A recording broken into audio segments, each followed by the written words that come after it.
Kumusta na mga idol? Ayan, napadaan tayo dito sa bukuhan at nagpakudkod tayo ng niyog. At kasi nga po ay maggugulay tayo ng kamansi. Dalong yan sa amin sa Katanawan. Dalong yan ang kamansi ay dalong yan mga idol. At lalagyan natin ng crabs. Ayan, maliliit na crabs lang idol yan. Pero masarap yan pag yan ay niluto natin. At ito na nga mga idol yung ating pinakudkod na niyog. 3 buong malalaki. Ayan, bawat isang dalong yan or kamansi ay tigigisang buo ng ating igagata. Okay, ang ginawa ko dito para hindi dumikit yung sa kutsilyo yung ating dagta ng kamansi ay nilagyan ko yan ng mantika. Ayan, pahid-pahiran natin para hindi dumikit yung mantika dyan sa ating kutsilyo at dyan sa ating sangkalan. Okay, para naman ay mabalatan natin yan ng okay, para maluto na natin ang ating kamansi. Ayan, pinahira na natin mga idol yan. At ito na nga, at binalatan ko na itong ating kamansi. Ay, parang magulang na idol ang nabili nating dalong yan, okay, or kamansi. Alam mo, ang maganda dito ay yun sanang medyo mura pa. Para pag hiniwa natin, ay yung buto ay hindi natin tatanggalin. Pagka ganitong medyo magulang na ay mahirap na idol yan na okay, tamo kulay brown na. Kaya medyo mahirap na tanggalan niya ng ng ano, kailangan tanggalan natin ng buto yan. Mahirap hiwain niya pagka yan ay may buto. Ang maganda nga sana niyan ay yung batang-bata pa. At yan ay naman ay yung iba pagka ganyan magulang na at matyaga kayong magtanggal ng balat ng buto, pwede ring isama yan. Hihiwain natin ng maninipis ang buto. Okay na. Ayan, at nabalatan na natin yung isa. Ayan naman ay lahat ay pare-paras nating babalatan mga idol. At shout out po sa inyong lahat dyan sa Katanawan, Quezon. Ito't magluluto tayo ng dalong yan. Dito ang tawag dito sa Cavite kamansi. Ayan, sa amin sa Katanawan ay dalong yan. Okay na. At nabalatan na nga natin yan. At may dagta pa at sariwang-sariwa yan ang nabili natin. Kasi sa Katanawan, Quezon, sa probinsya ay hindi tayo bumibili ng ganyan. Kasi pinipitas na lang natin. Meron tayo niya sa ating lupa. Ayan, yung mga kamansi na yan. Maraming bumunga, mga idol. Okay na. At siyempre, pagkabalat natin yan, ilalagay natin dyan yan sa tubig. Okay, tubig na may asin. Ibababad natin yung pakahiwa natin. Ayan na. At medyo matigas ng hiwain yan, mga idol. Kasi nga ay magulang na. O, ang loob niyan, idol, ay may parang pagkahawig sa langka. Okay na. At yan ay ganyan ang gagawin natin. Tatanggalan natin yan ng yan, yung gitnang yan. Okay, hiwain pa natin ng medyo maliit pa para hindi tayo mahirapan sa pagtanggal noong kung tawagin ay busil na yan sa ilalim. Okay, para madali-daling hiwain. Tinatanggal ko yan mga idol. Ayan na, tinanggal na natin.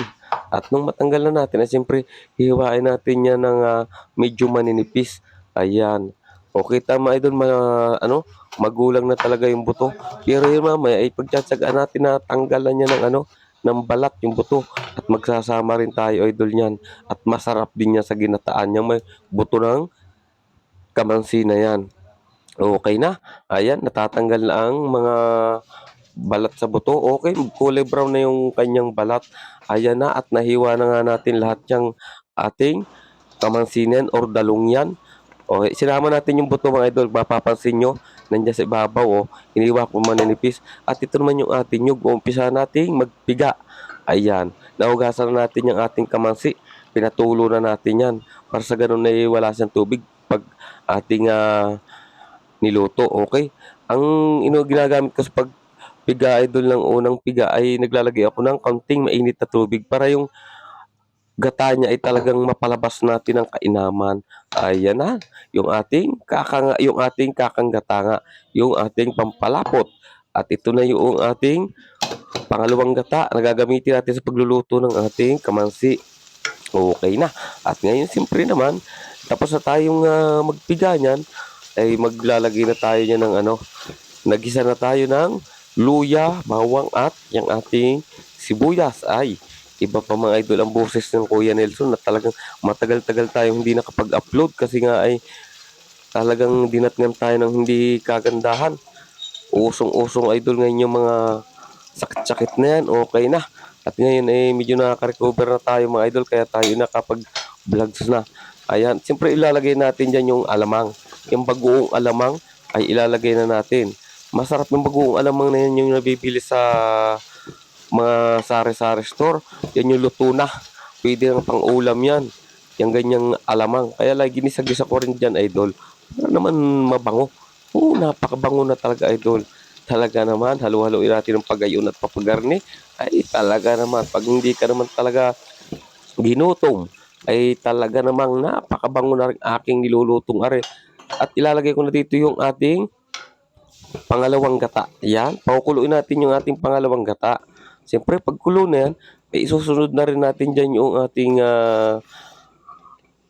kamansi. Yan, malapit ang kumulo. At naglagay ako dito ng siling maanghang. Konti lang. Baka tayo mapagalitan naman ni Madam mga idol. Baka sabihin tayo naman ang kakain yung pag dinamihan natin ng sili. Ayan yung siling green. At siling pula, isinama na natin. Okay, ngayon ay maglalagay tayo ng ground black pepper dyan. Ayan, yung dalawang pamintang turog natin. Para sa ganun, masarap talagang ating niluluto, kamansi. At halo-haloin lang natin yan hanggang sa mamix natin yung mga ating nilagay na sangkap. Ayan, halo doon, halo rito. At pag yan naman ay kumulo na, pwede na rin natin ilalagay yan yung ating hinugasan na na kamansi. Ayan. Ang ginagawa ko dyan mga idol, pinapakulo ko lang yung gata na yan bago natin ilagay doon sa ating bago natin ilagay yung ating gulay. Okay na, kuluan na. Ayan, inilagay natin yung mga crabs. Yan ang una natin nilagay dyan. Nako, napakaraming crabs sa sangkap mga idol niyan. Napakasarap. Crabs na lang mga idol, ulam na. Kahit hindi natin ilagay ang ating gulay. Kaya lang ay siyempre, nagulay nga tayo, ba't hindi natin ilalagay yan? Ayan, talaga ng ibang-iba pa ang boses ng Kuya Nelson mga idol. Okay, inilagay na natin yung ating kamansi. At yan naman hinugasan na natin ng ayos na ayos. Ayan, nagsama tayo ng mga ilang pirasong buto. Yung buto niya. At yung butong yun ay may kaligatan din idol yan. Punong-puno idol oh. Pero pag umimpis naman yan, ayan ikakamti. Ayan, papaimpisin muna natin yung bago natin ay haluin ng ayos. Mahirap haluin na idol pag punong-puno pa. Okay, at yung mga carbs ay umiibabaw ng mga idol oh. Okay, at mamaya may i-cover natin siyempre yan para tuloy-tuloy na lumambot yung ating kamansi. Ayan na, at talagang mga i-cover na natin yan. Okay, at muli natin bisitahin yan kung yan ay malambot na. Ayan, kuluan na talaga. At pagbukas ko idol ay naamoy ko agad, ang bango talaga. Grabe, ang sarap nito.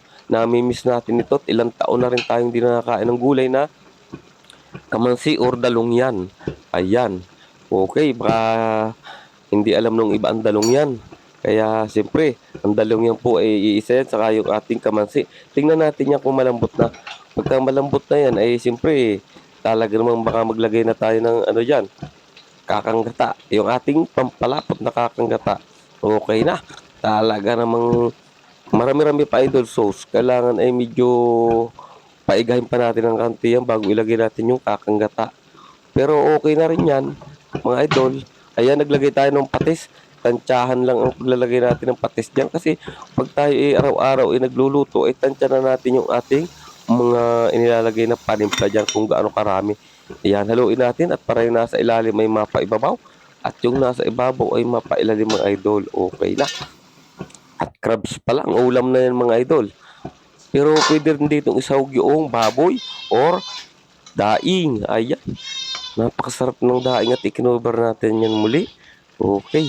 At muli natin binuksan. Ayan, maluluto na yun mga idol. Ang ating gulay na kamansi.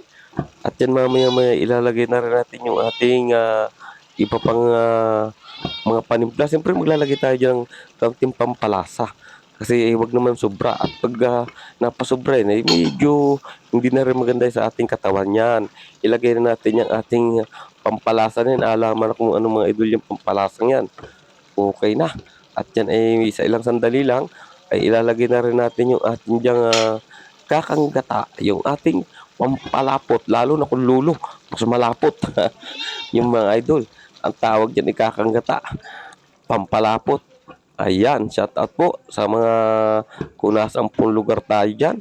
Ayan, Okay na, ilagay natin yung ating pampalapot at yan naman siyempre, 'pag yan ay nagkulay brown na yung gata na yan at talagang malapot na, ay pwede natin tanggalan yan ng apoy at puwedeng-puwede na rin tayong kumain.